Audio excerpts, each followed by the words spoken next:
Dans cet audio, je veux juste te poser une question. Quand est-ce qu'on va commencer à réfléchir par nous-mêmes? Je peux aussi te la poser différemment. Quand est-ce qu'on va arrêter d'accepter de laisser les autres réfléchir à notre place?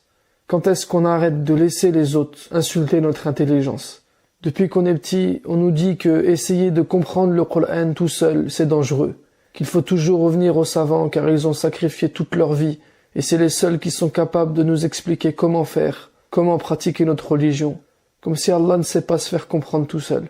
Donc on les a laissés nous dire comment on devait comprendre la parole d'Allah et comment on devait l'adorer, jusqu'à ce qu'on devienne des robots, des machines, et que notre cœur s'endurcisse et finisse par ne plus rien ressentir.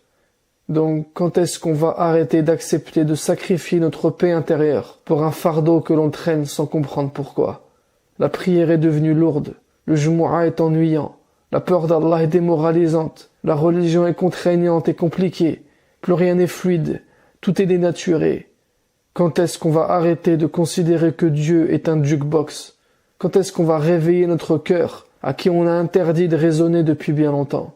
Quand est-ce qu'on va arrêter de faire semblant qu'on ne l'entend pas nous hurler que notre manière de pratiquer notre religion est nulle, illogique, vide, sans saveur? Quand est-ce qu'on arrête de pratiquer une version de la religion que les autres ont décidé pour nous? Quand est-ce qu'on arrête de suivre bêtement les doctrines et les tendances, sans même chercher à les replacer dans leur contexte? Quand est-ce qu'on va arrêter de plus écouter les gens nous parler de religion que de lire directement la parole de Dieu? Quand est-ce qu'on va prendre conscience que nous ne sommes pas du bétail? Qu'être soumis à Allah n'est pas devenir le mouton de certains hommes que l'on présente comme des bergers. On n'était pas rentré dans l'islam pour subir cette pression à la base. C'est une question que j'ai mis longtemps à me poser. Et il a fallu que je réfléchisse beaucoup, et surtout que je constate les contradictions et les incohérences qu'il y a entre les orthodoxies religieuses et le message coranique pour me dire que le problème vient peut-être de nous. Mais c'est juste que j'avais pas été conditionné pour ça. Et peut-être que pour toi c'est pareil. On a été conditionné pour suivre et obéir à la majorité, même si on s'y retrouve pas. On a été conditionné pour faire par mimétisme, pour reproduire des gestes, répéter des paroles qu'on comprend même pas. Et que c'est comme ça qu'Allah acceptera nos actions, pas autrement. Attention, surtout pas autrement. Faut surtout pas que la religion te paraisse cool, sans pression. Non, on te fait peur avec ça. On ne te dit pas de kiffer et de prendre du plaisir. On ne te dit jamais ça. Et quand quelqu'un te le dit pour la première fois, tu te dis « il est bizarre celui-là, il doit sûrement suivre ses passions. Ça se trouve c'est un égaré. » Car on t'a toujours dit qu'en religion, comme dans la vie, il faut s'ouvrir et se sacrifier pour être heureux. Enfin, on nous a rabâché que la vie c'est dur, on fait pas ce qu'on veut.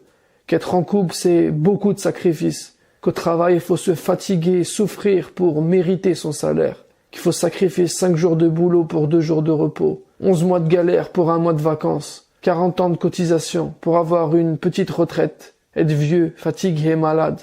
Ok, c'est bien, mais je sais pas si ça vaut vraiment le coup en fait. Si on se fait pas un petit peu arnaquer avec cette proposition-là. Au fait, est-ce Dieu ou les gens qui se compliquent la vie?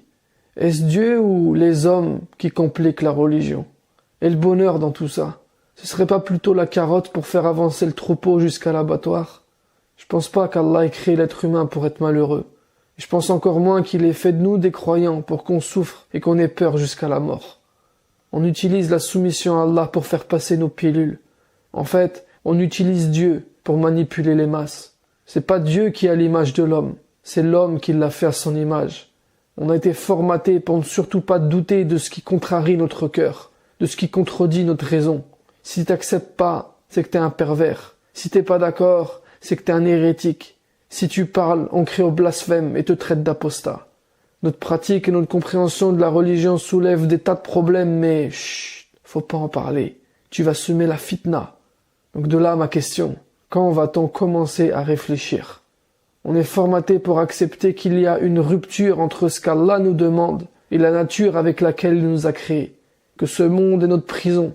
Donc c'est normal de se flageller, de culpabiliser. Et dès que tu veux sourire, te divertir, on te dit attention, trop rire ça durcit le cœur. Et là t'es un petit peu trop heureux. Y a mieux à faire. Oublie pas qu'il y a des gens malheureux. T'as pas le droit de pas être comme eux. C'est pas juste. Et en vérité, ceux dont ces gens parlent, c'est eux-mêmes. Car quand ta vie et ta religion te frustrent, tu deviens aigri et t'es dégoûté quand tu vois quelqu'un qui l'est pas. Quand tu t'imposes des tas de choses compliquées, que tu t'interdis d'être libre et que ta vie devient difficile et ennuyante à cause de ta religion, tu supportes pas que quelqu'un la pratique de manière épanouie. Et du coup, on établit des barèmes, des normes. On est très fort pour cloisonner les gens dans des schémas prédéfinis. Ça s'appelle du conditionnement humain. On fait passer les gens par des moules pour les faire rentrer dans des cases. Et les hommes ont beaucoup utilisé la religion pour fabriquer des bons fidèles à la chaîne. Par contre, ces bons fidèles, dociles et bien élevés, à part cocher les cases de ce qu'on leur a présenté comme étant les piliers de la foi, les piliers de l'islam, ils n'ont pas le droit de faire grand-chose. Depuis que t'es petit, dès que tu veux toucher à quelque chose, on te dit c'est haram, c'est shaitan, c'est les kuffars. On t'a jamais demandé ton avis. On t'a jamais habitué à critiquer pour comprendre. Non, on t'a dit que c'était figé, c'est comme ça, faut se soumettre. Et quand t'as grandi et que t'as voulu suivre des cours de fiqh et apprendre ta religion près des savants, ils t'ont dit il faut que tu fasses comme ça, faut que tu dises ça. Non, pas tout à fait comme ça, plutôt comme ça. Et finalement, t'as pris des cours de gym, mais ton cœur est toujours dans un sale état. Et même pire qu'avant,